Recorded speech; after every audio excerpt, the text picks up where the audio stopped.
convivialité et échange. Tels furent les maîtres mots de la journée annuelle de bilan du programme JPPJV, lors de laquelle l'administration de Sciences Po Bordeaux eut le plaisir de recevoir l'ensemble des équipes administratives et pédagogiques des différents lycées aquitains partenaires du programme.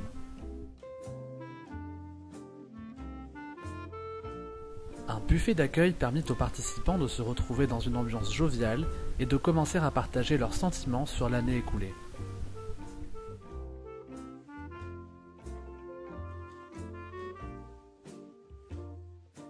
Après cet instant détente, les choses sérieuses pouvaient commencer avec la traditionnelle réunion annuelle de bilan en présence des représentants du conseil régional, principal soutien du programme depuis son lancement.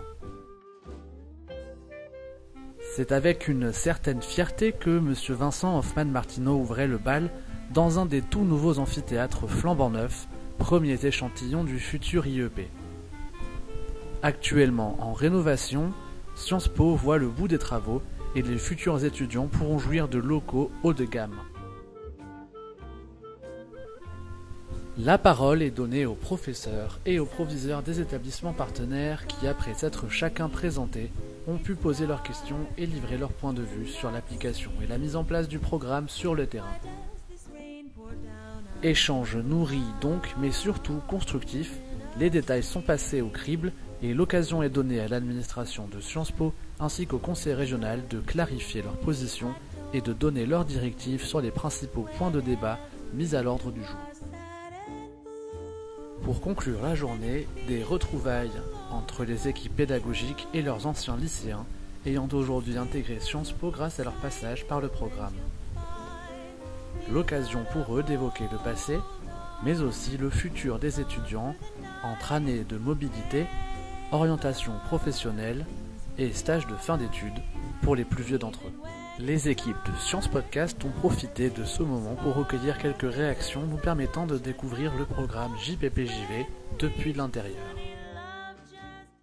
Quand je suis entrée au conseil régional comme élue avec ses fonctions d'éducation et de culture, bien évidemment le système était déjà en place, il démarrait en fait, il avait démarré et moi j'y souscris avec force. Pourquoi? Parce que dans une vie antérieure j'ai été enseignante et que j'ai mesuré effectivement qu'il pouvait y avoir d'un lycée à l'autre, d'un établissement à l'autre, des disparités qui sont liées aux origines des élèves, qui sont liées à la géographie, qui sont liées finalement à divers facteurs. Alors le souci qu'a eu le conseil régional et son président Alain Rousset est un souci, je dirais, d'équité par rapport au territoire de l'Aquitaine et un souci en même temps de réponse à des questions d'élèves ou de lycéens qui n'étaient pas forcément dans des milieux favorisés, très au contact des débouchés ou de l'insertion post-baccalauréat. Alors chez nous au lycée, on prépare dès la première avec un travail qui se fait autour d'une thématique. Cette année, c'est l'immigration. On travaille sur les anciens registres de l'usine de Fumel, d'embauche des étrangers pour essayer de montrer que l'immigration, c'est un phénomène politique, historique, sociologique. Enfin voilà, montrer que la culture générale, c'est toutes ces dimensions ensemble qu'il faut savoir traiter. Et puis la deuxième année en terminale, c'est vraiment préparation concours, donc une semaine culture G, une semaine anglais, une semaine histoire, géographie. Voilà. Et on essaye aussi de faire venir des conférenciers, des anciens élèves. C'est notamment un de nos anciens élèves qui fait la méthodo de la dissertation. Voilà, on essaie de le rendre le plus concret possible.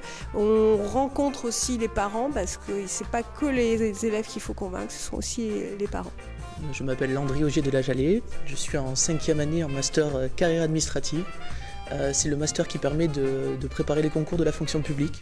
Je m'appelle Angela Lopez, je suis en première année donc à Sciences Po Bordeaux et je viens du lycée Jean Moulin de Langon. J'ai choisi Sciences Po parce que ça offrait une large palette de débouchés. Et puis j'ai toujours eu l'idée de travailler dans la fonction publique.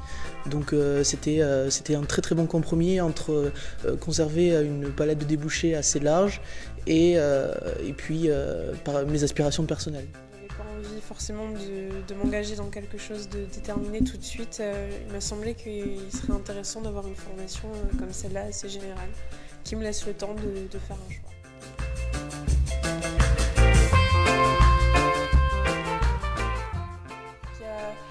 une vie associative qui est particulièrement active à Sciences Po et qui du coup te permet de te sentir intégré. Moi par exemple je fais du handball avec l'AS, avec les Andalouses, et il y a une très bonne ambiance et on se retrouve, quels que soient ses goûts, dans un milieu, on fait des connaissances et du coup on ne se sent pas totalement perdu, et c'est ça aussi qui est bien à Sciences Po. J'ai fait une année de mobilité en Suède, donc en deuxième année la mobilité est obligatoire, c'est-à-dire qu'on vous demande de partir dans un pays étranger alors que vous êtes relativement jeune. C'est une expérience qui fait énormément prendre en maturité. Et puis voilà, le choix des destinations est très très très large. Il y a énormément de destinations qui sont ouvertes. Et puis finalement tout le monde trouve un peu son intérêt, les pays qui l'attirent particulièrement. JPPJV, on a eu des discussions avec les professeurs, avec d'anciennes élèves qui ont eu le concours et qui nous ont montré que c'était possible. On a eu des entraînements en temps réel, des concours qui nous ont permis un petit peu de voir en quoi ça consistait. Et du coup, ça nous a permis, bien sûr, avec du travail personnel en amont, de s'imaginer ce que c'était que de vivre l'examen et de nous encourager à le passer. Alors à mon époque, il n'y avait pas d'ouverture de JPPJV en première, donc j'en ai bénéficié qu'à partir de la terminale. Le programme a largement évolué depuis, mais il faut savoir que je préparais assidûment le concours de Sciences Po le mercredi après-midi, et je le préparais dans le lycée Gaston Phébus à Orthès, donc 10 000 habitants, zone rurale.